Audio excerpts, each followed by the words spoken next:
Hey guys, and welcome to my stimulus package update and stimulus check update. Wow, I haven't said those words in so long. I want you guys to know that I missed you more than you missed me, and I'm happy I'm back here for you with another video just to give you my perspective on everything that's been going on.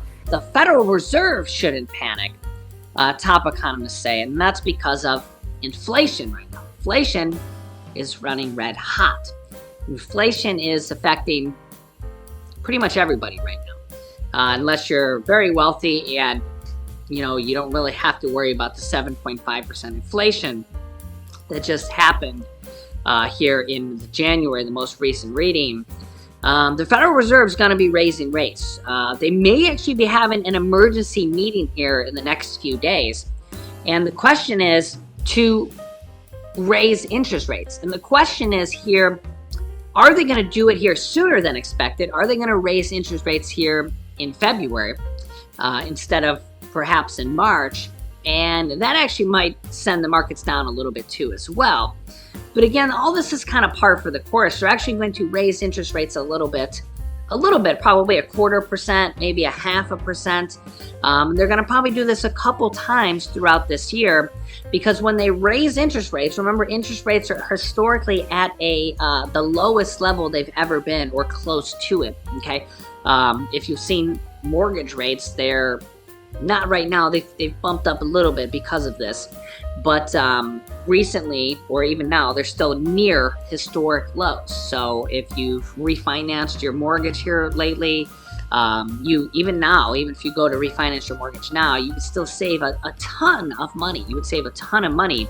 Anybody knows that if you got a home loan, 10 years ago, 15 years ago, 20 years ago, we were paying sky-high mortgage rates. It's just, back then, mortgage rates were 10%, 15%. Just crazy. Now you can get home mortgage rates for, they're bumping up a little bit now, but mortgage rates were 3%, 4%, even slightly lower than that, depending on what, if you get a 5-year ARM or something like that. But, if anything, being able to borrow money, mortgages, credit cards, home loans, car loans, personal loans, any type of loan, any type of money, even credit cards, technically that's borrowing money, has been cheaper than ever, has been low interest rates. So low interest keeps money flowing, but the problem is that that helps make inflation go faster. Okay, so they're going to creep up interest rates so that the money doesn't flow as fast. Okay, so the Fed's seeing that the money is flowing kind of fast right now because we're coming out of the recession, we're coming out of the depression. The problem is the pandemic is still here. Okay, the pandemic is still here. The virus is still here. In fact, the BA.2, the Omicron variant, is actually now the dominant variant in South Africa. Okay, that's the 2.0 version of Omicron, however you want to say it. Everybody pronounces it slightly different, right? So that's actually, the experts say, up to 1.5 times more contagious.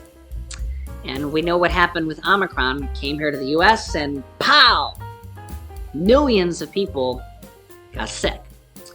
Well, now that we're, the curve is coming down, but some experts say the curve is coming down a little bit faster than it maybe would have, because they've sent out millions of these at-home tests, and these at-home tests people are using them, so there's not as many, there's not as many cases on the official case counts, because not as many people are going to the testing facilities. Okay, so keep that in mind. But the question is, are we going to see another spike on this new Omicron variant 2.0 called BA.2? All right, and why are we going to see this here next month again? I know, it's just absolutely crazy. So the question is how long is this pandemic going to go on and keep people struggling? And that's kind of the tail of the tape here, is that people are still struggling. People are still struggling, and many people need help. 63% of people are living paycheck to paycheck or even behind on paycheck and need help. And that's the problem here, is that inflation is hurting people. The pandemic is hurting people. And there's just so many people that still need help nowadays, right? And that's where stimulus kind of comes into play, is that they have to worry about inflation, but there's still $800 billion of stimulus money that's available to help people that's already been passed and wouldn't add to the debt and wouldn't add to inflation because they've already passed it. They just need to send it out to the people. And they can do that and just literally take half that money and send it out as a stimulus check and give it to low-income people. And that's exactly what lawmakers should do. It's already been approved. Here's a couple things I want to show you. President Biden, we'll start with, first of all, inflation. Check this out. President Biden says that he will work to alleviate the strain on Americans' pocketbooks. Kayla Tausche joins us right now with more on that front. Kayla, good morning. Becky, good morning. The White House has shifted its message on inflation in recent months, acknowledging it may not go away until the end of this year and saying there's more the administration can do. Here's President Biden in Virginia yesterday. I'm going to work like the devil to bring gas prices down, which I'm going to working to make sure that we keep strengthening the supply chains to bring the cost of energy and everything else. The reality is the White House has exhausted the few tools it has available. Oil prices bounced back after an emergency reserve release, meat prices spiking again despite threats of corporate investigations, and supply chain fixes, they won't be silver bullets. And now a new tactic, pointing straight to the Federal Reserve. The White House says the strong recovery and price increases mean it's time for the Fed to recalibrate that support. A senior official pointing to the move in the 10-year yield as evidence the Fed should act. But Jerome Powell, now the acting chair of the Fed, is the opposite of a lame duck, accelerating a major policy change without Congress's clear blessing. Raj Cohen, the preeminent financial services attorney, says the inflation report underscores the need to confirm Powell quickly, telling me, quote, the Federal Reserve Chair is the leader in the effort to moderate inflation, and there should not be any question as to the credibility and sustainability of the actions he takes. Now, administration officials past and present tell me the one tool the White House didn't use was sorting out Fed personnel sooner, so this didn't become an issue. And here's what White House Press Secretary Jen Psaki had to say. Check this out. Go ahead. A question on inflation, since this is the first time we've had a briefing since those numbers came out. The president has said the administration is going to continue to be all hands on deck to try and bring prices back down. Can you give us a sense of what that really looks like? Because you've pointed many times to parts of the Build Back Better agenda that remains stalled. In fact, one of Senator Manchin's big objections to the bill was the high rate of inflation. So if the Build Back Better plan sort of remains at this impasse, what's Plan B to try and bring down some of these costs?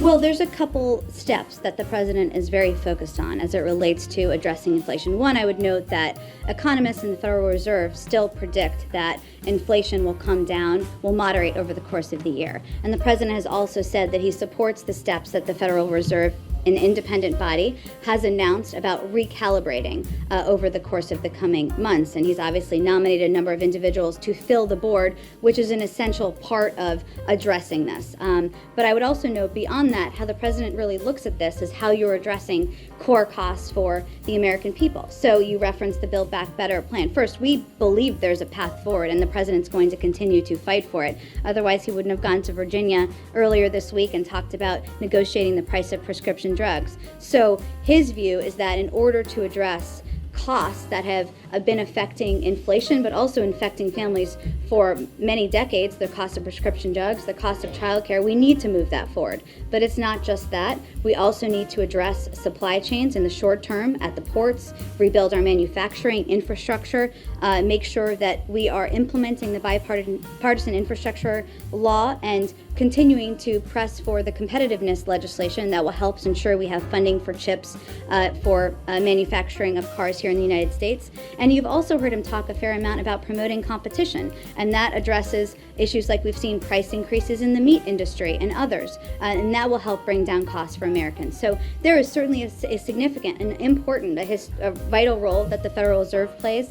They are independent. He wants that board to be completely filled, but there are a number of other steps we are working to take to lower costs for the American people. Yeah, so let me know your thoughts in the comments. What do you think the top couple things they can do to lower costs for the American people is? What do you think they can do here?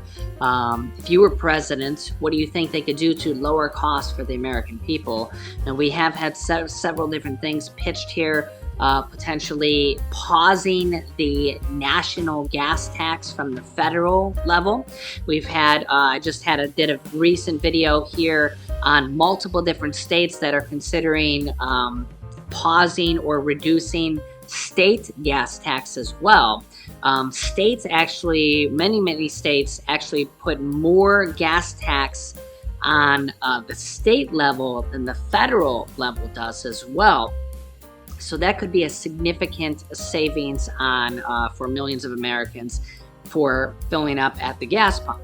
Alright guys, this is all I have for you in this video. Thank you so much for tuning in. I really missed you. Hopefully I'll see you here again very soon. And I'd love to hear your thoughts and opinions on everything we talked about here in the comments below.